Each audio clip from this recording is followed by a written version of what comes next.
Welcome to the I Am U Ministries Live, where faith meets real life stories. Join us, Reverend Dr. Latonya Rainwater and Reverend Dr. Elizabeth Rainwater, as we journey together through personal experiences and testimonies that uplift and inspire. Through the power of God's Word and the extraordinary journeys of ordinary people, we're here to remind you that you're not alone. Tune in for encouragement, empowerment, and the love of Christ. Without further delay, here is another episode.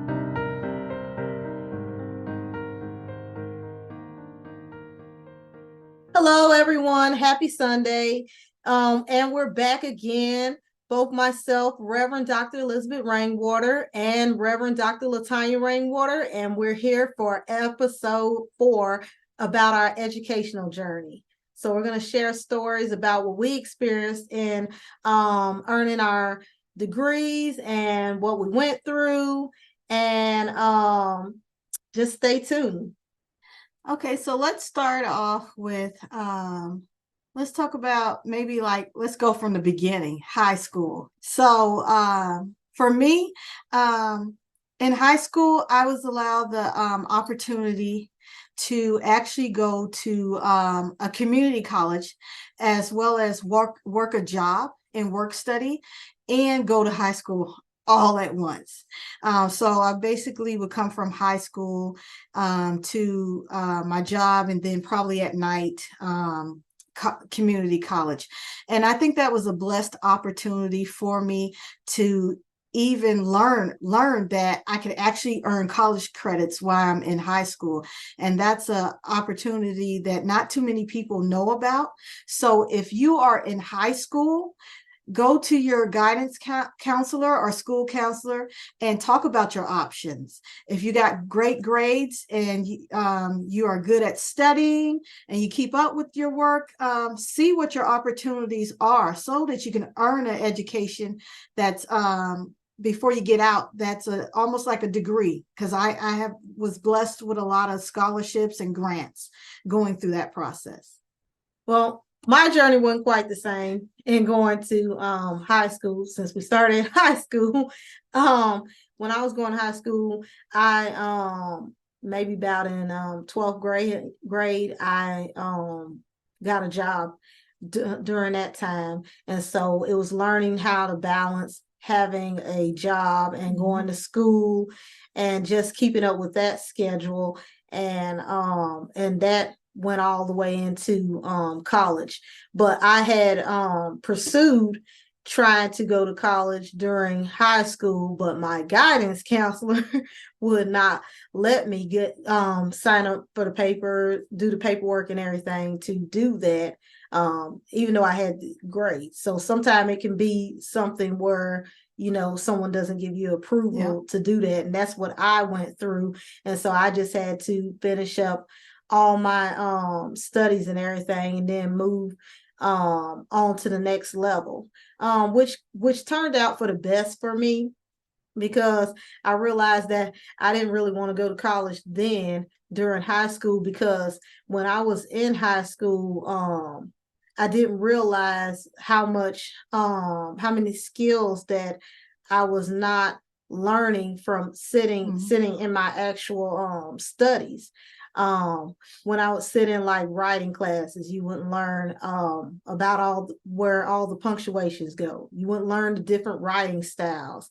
And so while you're passing all your classes and stuff in high school, when you get to college, it's a whole nother ball game. Yeah. So once I did graduate and get into college, I took a bunch of writing classes. And before I got to the writing class, when I was taking just my regular studies, I ran into the fact that, okay, they're asking me to write this kind of paper. Well, I've never heard of that style of paper before, and I've never had to go and cite anything or look up articles or anything. They didn't really have us do too much of that when I was going to high school. And so for me, it was about learning all I could, the things that I should have learned when I was going to high school, because my teachers, when I was going to high school, you had to be at an advanced level for them to teach you all those different writing styles. And they did not do any of that. If it was just general writing, they weren't going to do any of that stuff. So when I went to college, I would go to the writing center, and I was a good writer, but I just need to learn the technicalities of how to make it something that is college level. And so I started spending a lot of time after class in the writing center and spend time with my writing teachers. And I became one of their top writers in there because I wanted to know everything. And I would advise that to anyone. If you don't know something, to get some help with that, whether it's getting a tutor, whether it's reading a book, whether it's looking it up, go get those skills, because writing is going to be very important in going to college and even graduate school. You're always going to be looking at writing, working in a group, and it's always going to keep going another level up. So it's just important that you gain those skills early. And I just I definitely can relate on that, because I did go that route, where college, high school, job. And that was very difficult to balance. It was not easy at all. And you had to have a mindset of a high schooler for high school, and then you had to have a mindset of a college student, and that's a whole different ball game, because like she said, the writing, the research, all of the reading, the different types of homework, the level of it. So and I definitely remember that for you, that with the writing, that you say, hey, I ain't seen this before. I've never seen this style. I don't know what they're looking for. And and the sad thing about it is that sometimes when you get out of high school and you get into college, you don't get that assistance that you're looking for in certain colleges. So you're kind of just out there swimming on your own. And that's what happened in some different classes. Yeah, definitely. I can remember the first time going into the college. It was a very scary situation, because now I'm responsible for all of these things. I'm working and going to high school, and I had to manage all of that. And I paid for all of my books. I got grants and scholarships and everything. So I had to be responsible for those things, and obtain a certain GPA as well, in addition to that. And those things were not the easiest things to kind of do, because I worked at nighttime. Barely did I work in the daytime, and sometimes the classes had to shift from nighttime to maybe the afternoon, and then the earlier part of the day was high school. So trying to keep all of that balanced. But I was blessed in such a way that I was able to work a job and understand what it's like to earn my own money, and be able to pay for certain things for my education. Not all of it, but some of it, enough that, in getting this college credits, it allowed me to add it to associate's degree in a certain field of study that I wanted to go in at the time, which was music business and audio productions, I believe, was the very first degree for me. So I think it's important for anybody that's young, that whether you earning college credits or not, at a local community college or not, it's important that you have good study habits, and you surround yourself around the help that you need, because when you get into college, it's pretty much all you that's going to have to learn how to go beyond what the textbook says.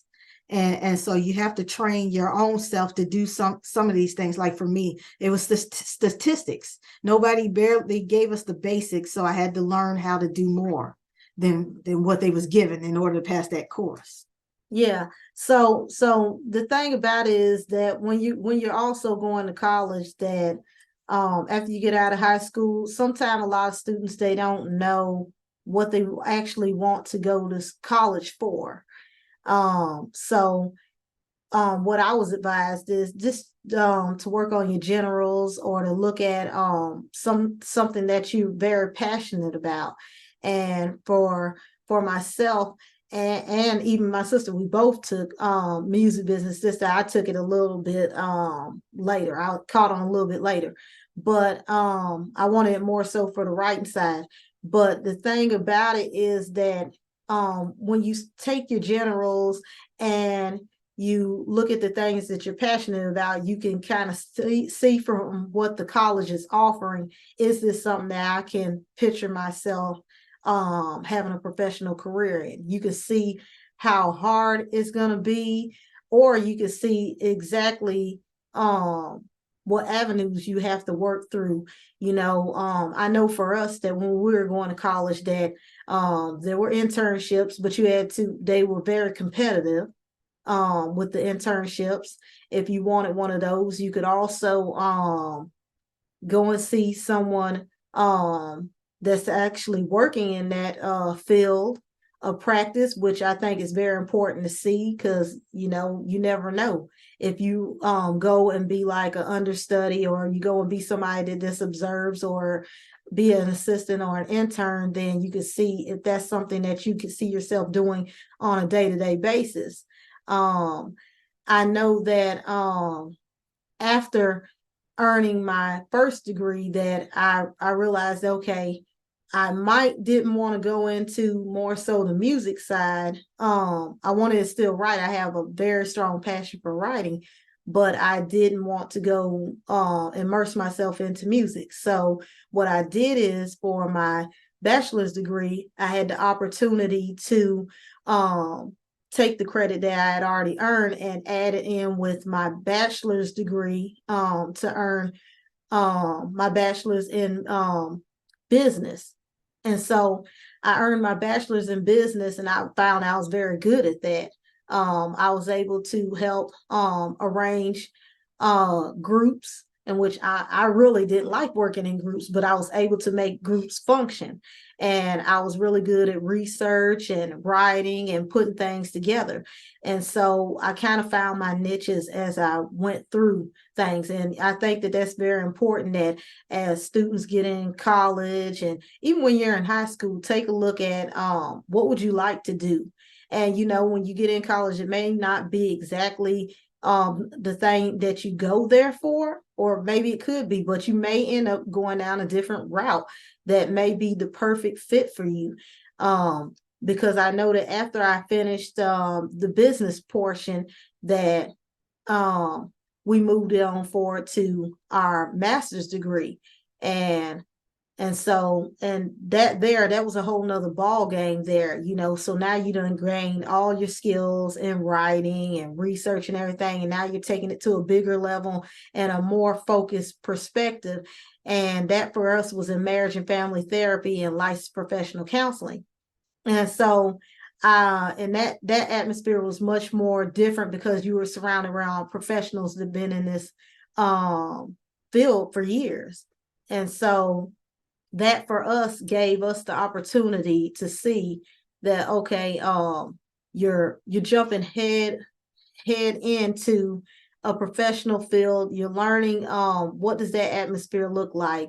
How can I work with clients, and how can I work with groups? And and you're practicing with your actual classmates. You're learning to work together and stuff. And that for me, when I got into the master's degree level, I learned that, okay, I got the writing skills and everything. Now it's getting into more so the study skills, because I wasn't really worried about that when I was getting like my generals and everything. I didn't really have too much to study. But when it came to the master's degree, that required some studying. It required taking the initiative to actually put yourself in that position. And that took working with partners, that took working with your professors. And that was a challenge within its own self, because you got your way of thinking, and then you got somebody else's way of thinking. And so you have to also take that into consideration. When you go to college, you're going to be working with other people. You're going to be working with your professors. You're going to be working with your counselors. You're going to be working with your classmates, your mentors. And these are all people that may or may not think the same way that you do. And you have to be open-minded in order to learn.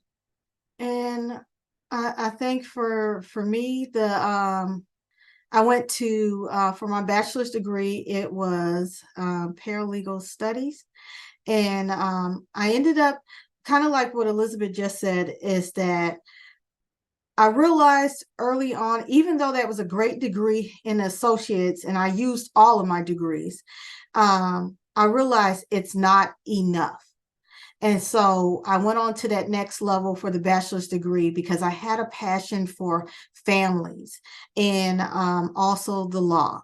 And so, like she said, is that one of the first things that if you have a passion for something or you going to school for something, please take the opportunity to go and seek out an internship, whether that program has it or not, because, or at least volunteer in it. So that money is not wasted nor time, and you can actually see yourself in doing it, not just saying that I want to do it. See yourself in doing it by actually working in it for some time and see if that's really a passion or is it just something that you're just interested in for the time being. And so that's exactly what I did. I worked with a family law attorney, and it definitely was still a passion of mine that led into us eventually going to Hamlin Law School. Mm-hmm. And being like certified mediators, arbitrators, parent time expediters. It's just so much, so much. We just been blessed with a lot of different education. I think over maybe 5-6 degrees, a lot of certifications, a lot of license, and looking back at all of those things, you're going to always be a learner.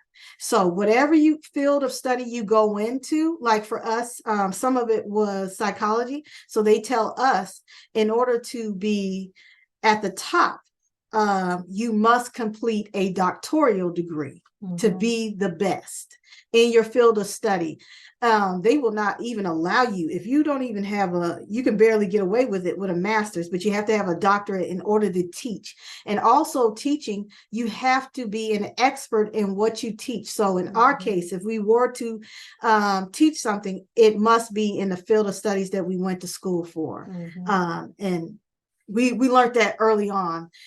These are the things that you have to pay attention to. Not only that, in going to earn a degree, some people cannot afford and be able to pay for books alone, even a semester. So it's important that or work a part-time job. It's hard. Like in our master's degree that she was talking about, they did not allow us to have a job during that program because of the level of study it took to get through that particular degree. Yeah, so the job that I had worked for almost 5 years, I had to quit it. I had to quit it, which was probably the best thing I ever did because, I was working different funny kind of hours. Sometimes you work daytime, sometimes you work nighttime. It just didn't really matter. You were thrown on the schedule for different times. And sometimes, you had to go to class the next day, with all the classes that I was taking, I'd have to go from work to get a couple of hours of sleep, and then get up and go to school the next day, and I would just be exhausted. So I would just tell people to find a balance, have a schedule. That's very important. You can't get worn out going to school, and going to have a job. You have to find a balance between your career, your job, your personal life, and school, because if you don't, you're going to get worn out. And I remember having to explain to my boss that hey, I go to school 4 or 5 times a weekend, and I can't stay in here all night. And so I had to make some tough decisions. And so, like my sister said, is that when we got to the master's degree level, I had to let that job go. But it gave me the opportunity to focus on studying what I wanted to be a professional in, and which and going into marriage and family therapy and licensed professional counseling, that more so allowed us to be able to connect more with people. It allowed us to be able to see people from a different perspective, learn how to communicate in a different way. And so that really helped us as time went on. It helped us to help other students. And I would also advise anyone that's going to school that if there's any skill that you have that you're really great at, there's going to be classmates that may not be so great at certain things. They may be great at one thing and not at another. If you know how to do something, help your classmates. That was very important to us, that if we did not know it, or somebody else did not know something and we knew it, we'd offer that help. And if they knew it, then they say, hey, what do you think about this? Did you know this here? Forming those relationships, also having a great positive professional relationship with your professors. We have professors that we've known and kept a great relationship with for all these years, that we had when we were going to receive our master's degree and even our bachelor's degrees, and we still keep up with those professors.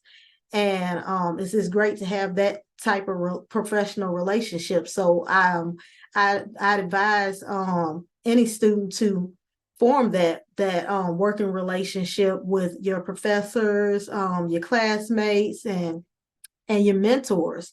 It's very important to have mentors. It's very important to just be able to learn hands-on. You can learn a lot from reading books, and you can learn a lot from studying and doing research, but that hands-on opportunity is really going to put you right in the midst of it. And I think that in going to graduate school, it can be a very, very lonely process, because master level to doctoral level, it's really all you. Some teachers will go the extra mile and teach it really well. And then there's some that, I'm giving you this and this is it, and you're going to have to figure it out to get through this class. And we experienced that, where we had to, as my dad would say, is that in order to stay ahead, we had to study really, really hard. And doing that, going beyond that textbook, because it does not always help you pass your course. You need to be able to study more things. Mm-hmm. And that was a very difficult process for a lot of our for us, as well as some of our classmates. Because you didn't get a lot of teaching. It was a lonely process to get through. But the great thing is that when both my sister and I were growing up, our mom taught us a lot of skills that, the school system didn't teach us when we were growing up. And so that was really a blessing to us, that when you step right into school at a young age, that, hey, I already know this. My mom taught me this. I know this, my dad taught me this. And so then I can teach this to another student. And, and a lot of times the teachers would be like, how do you know this? And it's because, my parents actually took out the time to do that. And I would advise even students and parents to, jump ahead, teach your kids, teach yourself, learn all that you can. Like I said, is that it's just very important that that you take out the time to actually see the bigger picture. It's not just about earning a degree. It's not just about getting a certificate. It's, because you can say that, okay, I want an associate degree. I want a bachelor's degree. I want a master's degree. I want a doctorate degree. But you have to be able to see the big picture of how do I get there. Yeah, because I remember I think it's in my associate's degree, when walking, one of the students that was talking, for the graduation ceremony said that she's grateful that she completed her degree, but she didn't learn nothing. Now that degree costs some money, y'all. So please know what you want to do. And if you do not know that just yet, do general studies until you can figure that out, or at least go and volunteer in that area that you have an interest in, to see if that's something that you can do long term. Visualize what you want to do, because it's important. Education is very, very important out here. You cannot get a job without it. And some people believe that, well, I don't need to go to high school. I just get a GED and everything is fine and dandy. Well, then you got a little old baby, then you might got a wife or a husband and things like that, and then you need more money, which means you might have to go back to school years later. And we've seen people like that, and they struggled because what they learned back then has advanced now. A lot of people did not know how to use computers, know how to research or anything. And like Elizabeth said, getting into associates, bachelor's, master's, and doctorate, each level is a whole different ball. You have to switch your mind frame for each one. You got your associate degree, cut on the associate degree brain. Then you got your bachelor's degree, you got to cut on that. 50 pages a day of reading, or 100. It's Then you have to you just have to keep switching it. And it's just going a level up, a level up, a level up, and just more on your plate. And the fact of the matter for us is that I think what really helped us is that we didn't just go to brick and mortar school. We also know about online. And so we had both of those experiences with online learning and being in person. And so for us, we were actually able to help other students navigate through that, because, you got some students that, like my sister said, they had never done online schooling, but okay, I want to go to this school to go for my doctorate degree, and that there is strictly online, or a portion of it is online. And so teaching people, how do you get online? How do you look, find the resources? How do you find the library? All of those things. How do I properly cite information? What does a doctorate level work look like? That to us, it was another level up after a master's degree. You had your amount of work that you had to do in your master's degree. And I think that for me, that the crazy thing for me is that you would think that when you get to your doctorate degree, that right there, that's the beast right there. But for me, I found working towards my doctorate degree more easier than it was for my associates, my bachelor's, and my master's degree. And I don't know how that happened, but maybe it's because for me, I had to do more writing, which I love to do, than I had to do for the other degrees. And so I really excelled at that time. But the fact of the matter is that during the doctorate degree time, it was also something that okay, you can pass your classes and everything when it comes to your doctorate degree or any level of class, but you got to remember that when it comes to the master's degree, you got your thesis. If that college is saying that you have to write a thesis or a project, and then when you get to your doctorate degree, they could say they want a thesis too, but mostly a lot of them are looking for a dissertation, and the dissertation is literally, it's like a lifelong project. Really, it's like when you're going to earn your doctorate degree, it's like you're working up to that. What topics jumped out at me while I was actually earning this degree, and as you get part way in there, then you got your for some colleges, you got an exam in the middle of that. If you don't pass that, you can forget it about the dissertation, because they're going to stop you right there. And that's something that that we had faced, and a lot of students do not understand that there are a lot of colleges out here, sadly, that have cheated students, and that's what we experienced in going for one of our degrees. You're listening to another episode of I Am U Ministries Live. We'll be right back after a quick word from our sponsors. The world is as challenging as it is fascinating. And if our children are going to survive and thrive, there'll be a lot of things they'll need to learn. The Etsy Shop, ELR Shop, sell educational items for kids that will inspire and educate. They have digital coloring books, puzzles, grammar practice sheets, alphabet workbooks, and much, much more. They're perfect for parents, teachers, and homeschoolers. ELR Shop on Etsy also have lots of digital items that you can download and use right away. Watch the wheels in their minds turn as they face new challenges and puzzles. They also offer affirmation cards as well as greeting cards to inspire the adults that are having a positive impact on children. Find them on Etsy. Just search ELR Shop. That's all one word. ELR Shop on Etsy. Every day is a season of life. And so we got to the point where we were at writing our questions, the answers to our questions, and for an exam.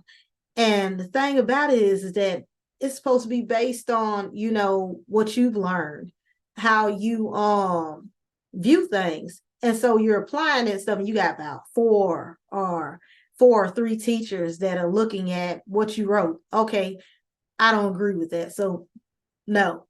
And you got like maybe 3 times that till I'm not going to let you go by, and that's just it. It doesn't matter how much money you actually spent to go to college.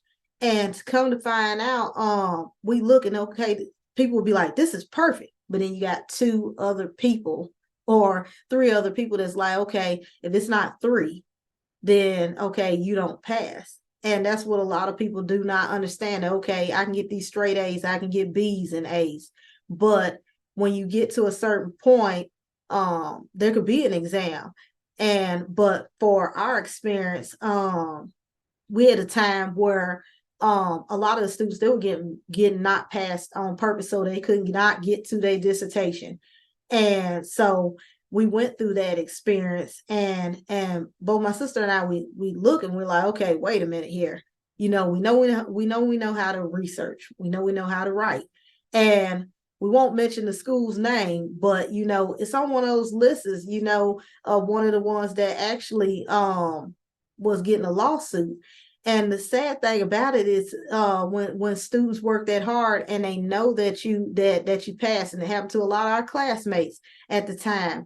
And then when you check into it, they're like, oh, well, we only let a certain amount in. You know, you've been going to school, you never heard about this, you know, we flunked some. And we let some in, we flunk some. And it doesn't matter if you wrote good or not, you know, you're just not going to get to this point of actually working towards your dissertation. But, you know, God turned that around for us. But in the midst of them trying to cheat us, they said, oh, you know what, we're just going to, we know you're going to school for a doctorate degree, but basically, since we cheated you, why don't we just offer you a master's degree? And, you know, nobody is going to accept a master's degree and you went to school for a doctorate degree and you completed all your doctoral studies and you just got to this point here and you got cheated out of it. And that just wasn't something that ourselves or even anything that we recommended to any student to do. And so a lot of us we walked. And then, you know, God blessed us to walk through another door. And that blessed us to be able to grab a hold of not only 1 degree, but at least 2 or 3 other degrees in the midst of that. So the thing about it is that, and then there was no exam. There was the move forward. You move forward. You take all these things that you have to take, and then you're on to your dissertation. Now, when getting to the dissertation part, I really think that when it comes to your dissertation is that when you're working on your doctorate degree, is find something that you're passionate about, find something that is worthy of studying, because that's going to be something that you're going to really focus on. It's going to be something that you're going to really dive deep into, and that's going to be something that people can relate to. It's going to be something that helps others. And I know that when I actually did it on a religious study, And because I did on a religious study, and I had a professor that was actually a pastor, and then I had my reader. And so, you bump heads with what you believe and what you know and stuff. And even without that, they were trying to change the topic and stuff. I advise students to actually stay focused, and fight for the topic that you want to do your study on, because if it's meant to be, then it'll come through. Because I know mine did. I knew I could honestly study that topic and learn about it and put it out here for others to grab a hold of and do something with. And same for my sister. The thing about it is that I think that after completing the dissertation, there was you had to defend it. And so you got to be ready to defend what you studied as well. And that's even with your master's degree. You got to defend that as well too. And so I just think this about learning as much as you can, all of the experiences, the ups and downs, and it's about having people in your corner that's going to actually uplift you and help you. And both me and my sister, we were there for each other all throughout these different degrees, and we both went through sicknesses during this time of earning these degrees. And I think that if you don't have somebody in your corner, or you don't have nobody uplifting you or inspiring you, then you probably give up. And I think that's without being sick. That's without even having goals. If you don't have anybody that inspires you or pushes you, then you won't want to do anything. Mm-hmm. So yeah, when you look at the master's and doctoral degrees, is that they are panels. The doctorate degree, the panels are a lot more lengthier than the master's degree. And we had to go through, you had to choose people that actually believed in what your topic was. You had your reader, and you had some other people on those boards. And I just remember, and going through, especially the doctoral degree, is that praying my way through those boards before it happened, because those boards was known for flunking people right off the bat. So I was truly blessed with certain particular boards is to get through it on the first round. For others, that was a little bit more challenging and known to be challenging, like the IRB board or something like that, the second time around. So just hang in there if you at that level, doctoral level, because I've seen a lot of people, they at different stages of life. Some people had kids in a family, and they was complaining in the cohort group that they don't understand. I need to study. I can't be present in this part and that part. So if it's important that if you are in that particular situation, is to talk to whoever it is that you are in a relationship with, or married to, or family, or whatever, about that. Hey, this is what I plan on doing, and this is how much it's going to take away from me dealing with you. Same thing. We heard people talk about a social life. Mm-hmm. That what did you do for that? Well, hey, what too much, you're not going to get too much of that, especially at these levels, master's and doctorate level. They take everything. You got residencies, you got internships, you got the dissertation. There's just so many stages packed into one. And when I look back, is you got the brick and mortar, and then you got the online. I have to admit, the online is the most difficult thing to ever get through versus the brick and mortar, because with the brick and mortar, whatever they give you, that's it.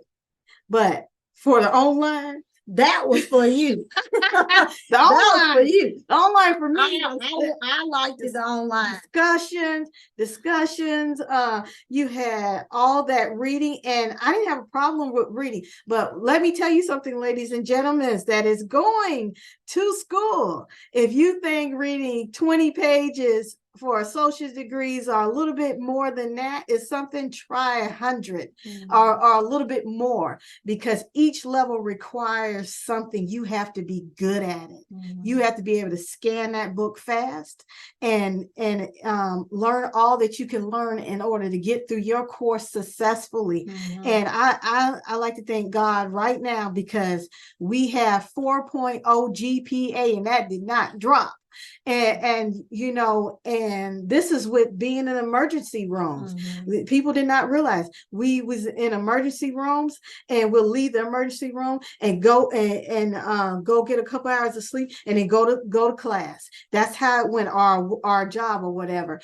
And I always look at people, they like, oh my God, school is so hard. It's so hard. But try being in a situation that you can't control, you know, and you still work your way through it. I remember a lady on an oxygen tank. Don't you remember that lady? Oxygen tank, and saying, and applied for Harvard and got in. This was an elderly lady on an oxygen tank in a master's degree. And this woman got into Harvard school. Come on, ladies and gentlemen.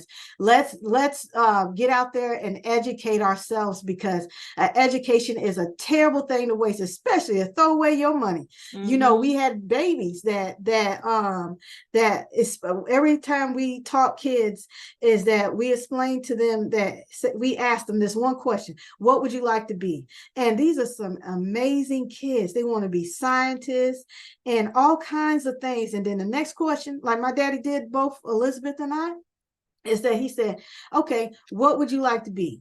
We told him this, and that. How you gonna get that? And then we told him this, and that. And what type of degree do you need? Oh, he went down the line. But you know, that saved our lives in such a way, because it made us think early on. You know, we look at people that were in different countries, and they're not allowed the same education the way that we are allowed in America. And I just thank God for the opportunity, because some people do not get that opportunity. So please don't waste it. And I know that when we were working on our, I believe it was our doctorate degree. Yeah, when it was our doctorate degree, we had to get have an internship at that time. And when looking for internships, you can get the door slammed in your face. Yeah. And looking for an internship. And I just remember that my sister came across an organization, and this wonderful lady, she ran it, named Dr. Lily Jefferson Smith. And when we came into her office, we could see this lady. She was just hard at work. She was on telephone. She was multitasking. And I mean, this lady was the most professional lady that we ever met in our lives.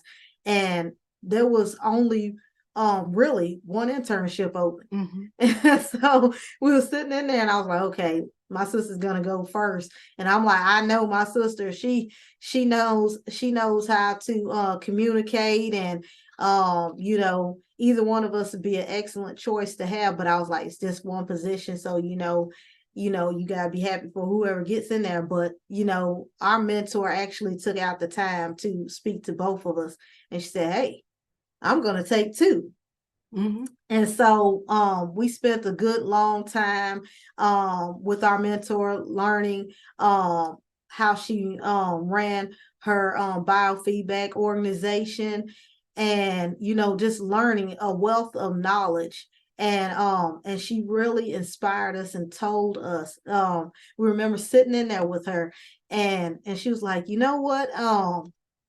She was talking about how you sign your name on things. And you know, a lot of people, they really do today. They're like, oh, the titles and stuff, they don't matter if you're a doctor or if you're this or you're that. But the thing about it is that when you go to see a physician, you're not gonna come in there and say, hey, Barbara. You're gonna address him as doctor. You know what I'm saying? Barbara, I'm sick. Go and give me some medicine and stuff like that. That's disrespectful. They went to medical school.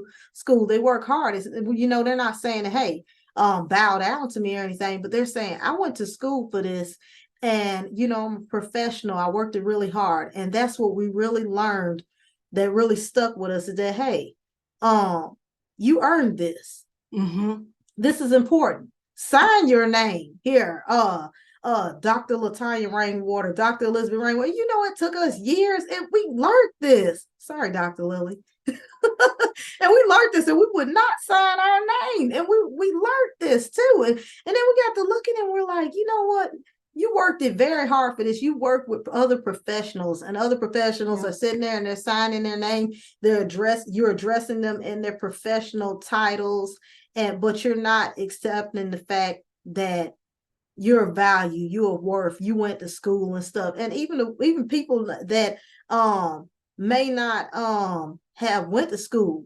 Yeah, I mean, come on, you're very smart. You're very smart. You're doing great things too. Know your worth.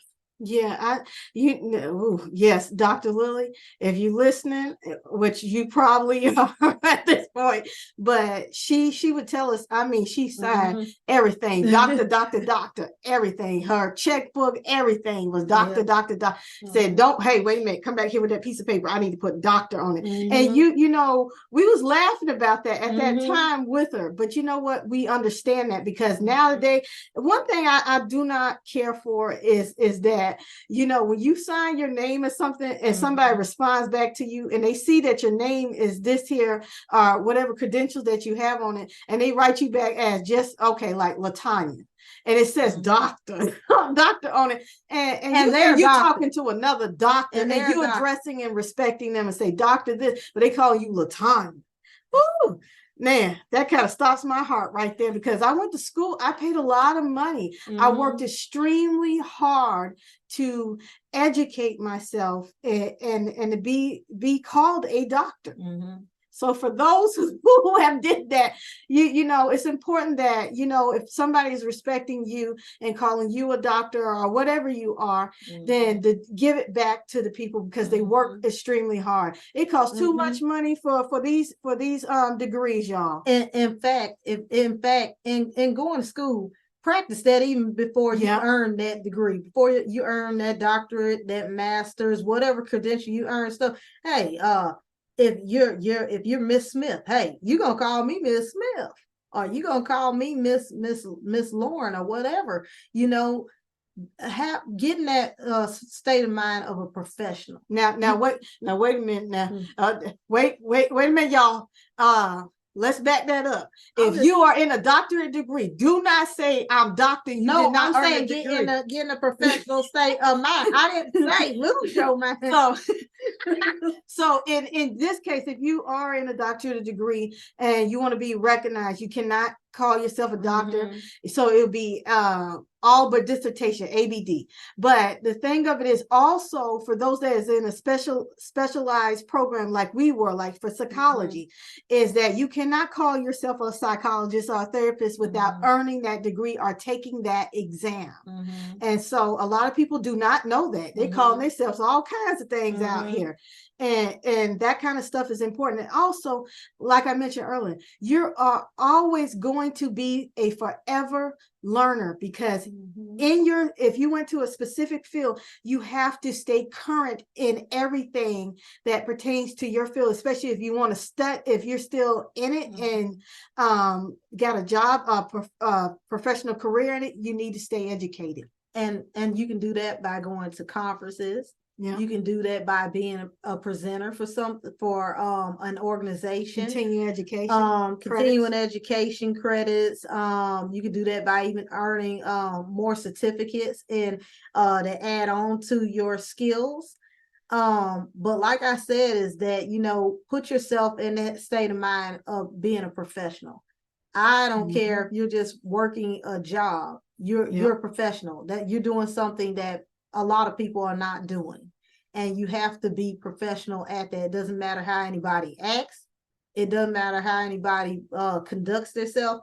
you have to stay in that state of mind of being a professional, because you never know, like when you're going to school, a teacher could step out of line, but you have to stay in line, or another student could step out of line, but you have to stay, professional. Oh yeah. And we've experienced that, We experienced every last watching one. people this, they sitting in there and they're,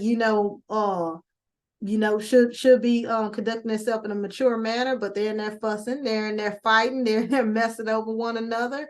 And that's not going to get you anywhere. It's not going to help you at all.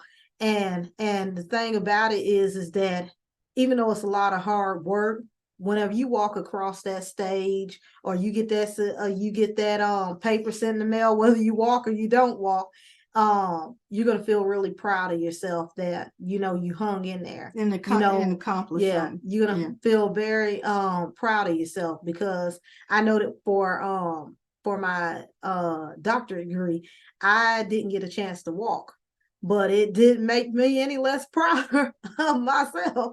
I accomplished it. I just didn't go and walk. I want to make that clear. I got that degree, but I just didn't, I didn't walk across the stage. My thing was, for me, is that the timing, the timing was not very good for me, having to work.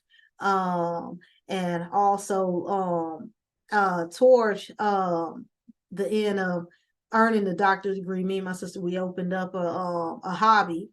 And so we were starting to do things for kids.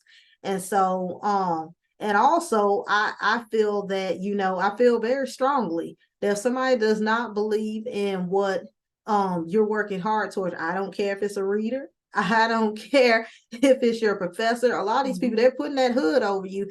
They're putting that hood on you and things like that stuff. And yes, it's a great honor to walk across the stage. But with the experience that I had, I just could not see myself getting hooded by the folks that were my reader and my chair, because they did not, they made it extremely clear that I do not, I don't believe in what you're doing. I don't believe in what you're studying. And, so to be like, hey, I want to hood you, I'm like, that don't click really right there. But, if somebody else would have hooded me, then I might would have done it. But I just could not do it. I couldn't do it still today. I might one day, but no. Yeah. I think it's very important to have people that understand that, look at here, I'm not going to take what God gave me and just kick it to the side just to get through. God had let us know that, hey, this is going to be this educational journey. It's not going to be easy. And, so like I said, we went through sicknesses. We got cheated. We got cheated in our education. We had some points where we had to start over. But God blessed us to get back on top, come all the way out on top, open up our own businesses, and help other students to graduate and open up their own businesses. We were the first mentors for our graduate school. We went on to teach kids beyond what they were learning in their educational programs. And I just think that stood for something, to have those experiences.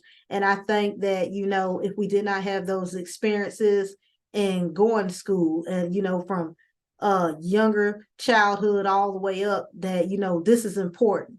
Having in your mind that getting an education is important. It don't matter how old you are. This is important. Then, if you have that in you, then you're going to go for it. Yeah, because there's nothing worse. If you can't see that having an education is important, let somebody tell you that you can't have it, or try to take it away from you when you do want it, because then it becomes important. But, also for those that's going to school and and can't afford to go to school, they are scholarships, they are grants out here. Start that process early, definitely in high school and on up, earn those things so you can get at least half your tuition or your degree half paid for, or all of it. And get yourself a mentor as well. Have yourself a mentor, have yourself a friend or somebody. I know that when we were throughout our educational journey in uplifting other classmates, we also would we'd have times where we got together and prayed together. We fasted together. And I think that that's just very important that you do that that you support one another. If you're not a Christian and you just have a friend, that you really love and care about stuff, it's still important to check in on that friend. It's important to let that friend know that you care about them. But we were just very blessed that we had some friends that that looked at us and said that, you know what, you found a way out. And that wasn't something that we could see at first. That, okay, I'm working towards this, but here's this hurdle. And so how do I get through? Once we got through, we got a whole bunch of students, whether they were a Christian or non-Christian, they're like, wait a minute, how did you get through? I want to know how to get through so that I can make it as well. And so I think that's very important to just show other people love and encourage them and let them know that you can make it too. Yeah, definitely, because it's very important to have those friendships in your cohorts. You can't help but to bond because you are stuck with each other for a couple years. So it's important to pray for your group. My cohort, we prayed and everything. I pretty much I pretty much led that cohort group because I was advancing more than they were. So when I completed something, they would ask, hey, Tanya, how did you get through this here?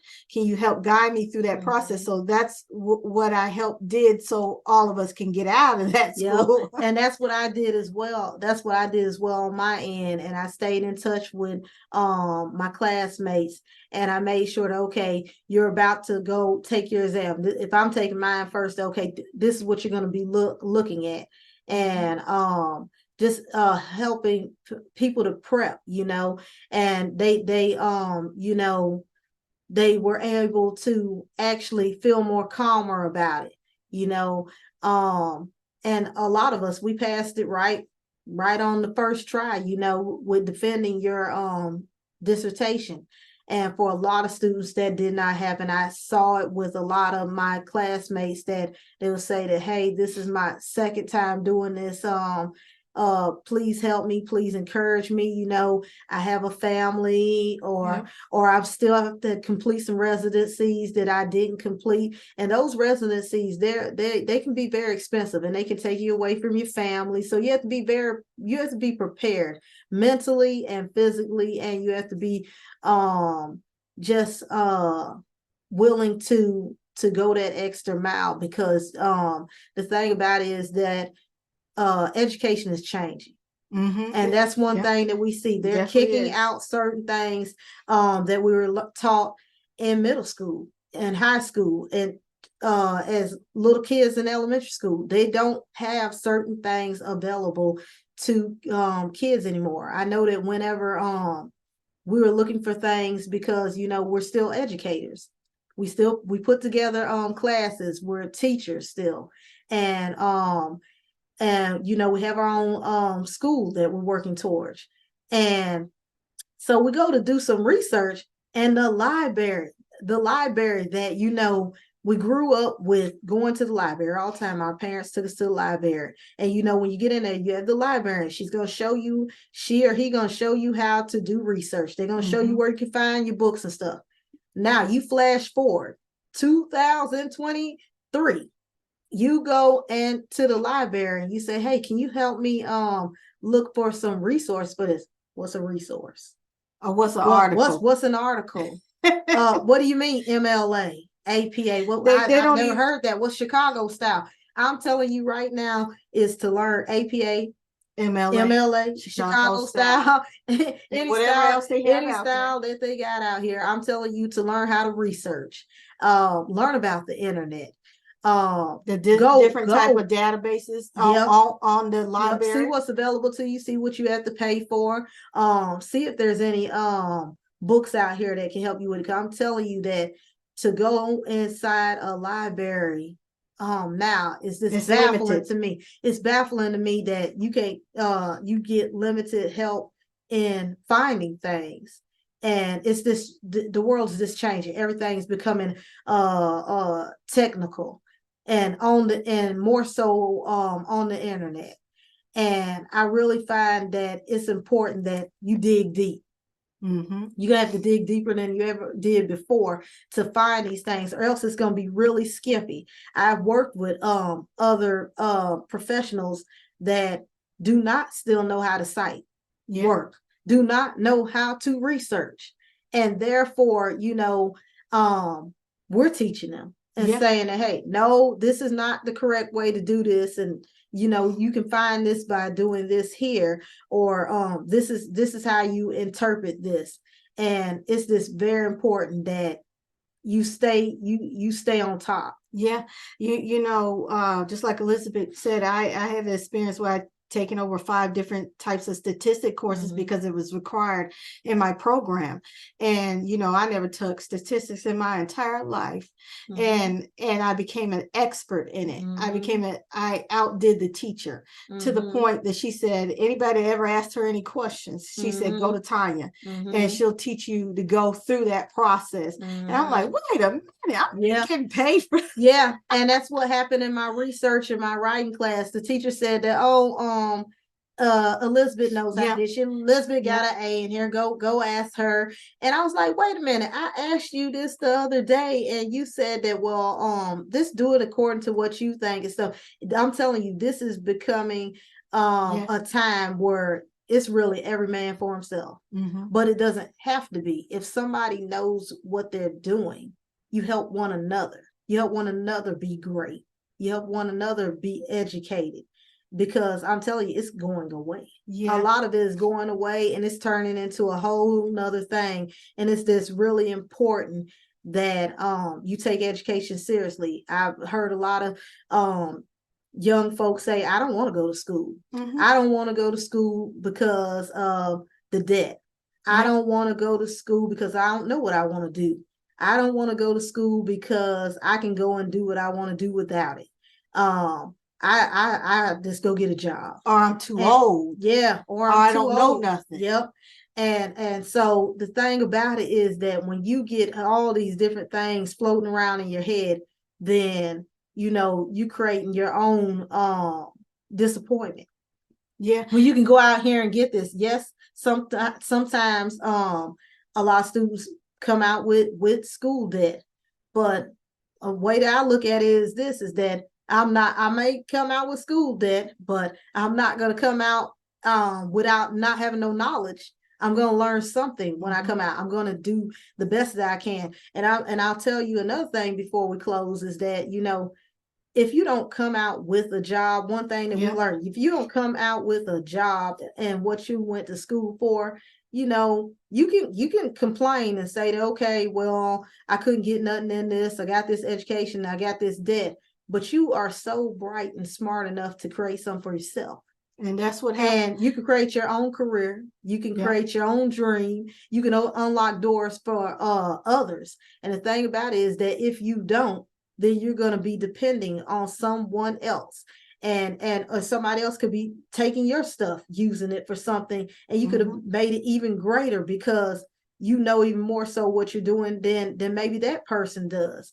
But a lot of people we found will block you from even having that great job, or they'll give some the job and then they won't give you the job. So it's just very important to have that mentality that whenever you're going to school at all levels of education, that I'm going to come out of here and I'm going to do something for myself. And that's a good point, because that's exactly what Elizabeth and I did. We did not wait for somebody to give it to us. We actually created a couple businesses. And once we got out of graduate school with a master's degree, we had a business. We ran a good successful business. And it's also important, everybody, to understand if you can't get a scholarship or a grant or anything like that, and you have to look to financial aid, please understand that process fully, because once that one part is all used up, they're going to go to the bigger part that requires more percentage of interest on you. So please understand what your rights are when it comes to financial aid as well. And getting ready to close on this discussion here is both Elizabeth and I are you're going to hear in the commercial about our institute. In this institute that we developed, we wanted to create courses for everyone. Biblically, or just regular people in life that's not looking for that biblical aspect. We have something for everyone. So we want everybody to pay attention to that commercial, and we're going to talk even more about that in another episode, more in depth. Yeah, and just stay tuned for updates on that as we can continue to work towards launching. And then you'll be able to see everything that we've been working on. But we wanted to give you a sneak peek of what we have available, what we're going to have available, and also what we're working towards. Yes. All right, everyone. Have a blessed Sunday. And we will see you for episode 5. And this time that episode will focus on, we'll have a special guest, our mother, and we're going to focus on our trip to Tulsa, Oklahoma. It's one that episode that you are not going to want to miss. I know I didn't miss it. Bye, y'all. Bye. Elevate your connection with God like never before. Introducing the extraordinary I Am U Ministries Institute, where personal and spiritual growth are empowered. Whether you're aiming for self-improvement, or to earn a certificate and a diploma, or just to increase your biblical knowledge, we've got you covered. Our courses are conveniently accessible from the comfort of your own home. Join us at the I Am U Ministries Institute and embark on a life-changing educational journey that will deepen your relationship with God. It doesn't matter if you're a stay-at-home mom or a thriving entrepreneur. We have something tailored just for you. Additionally, at I Am U Ministries Incorporated, we offer exclusive mentorship programs for military personnel, students, and those seeking biblical principles for psychological well-being. Don't miss out on our captivating literacy programs for children, complete with engaging activities, fascinating stories, and the opportunity to have us as motivational speakers. As another powerful episode comes to a close, we want to thank you for joining us on this transformative journey. If these stories have touched your heart and inspired your faith, don't miss out on future episodes. Subscribe to the I Am U Ministries Live on your favorite podcast platform and stay connected with us. Together, let's continue spreading the love of Christ and making a difference.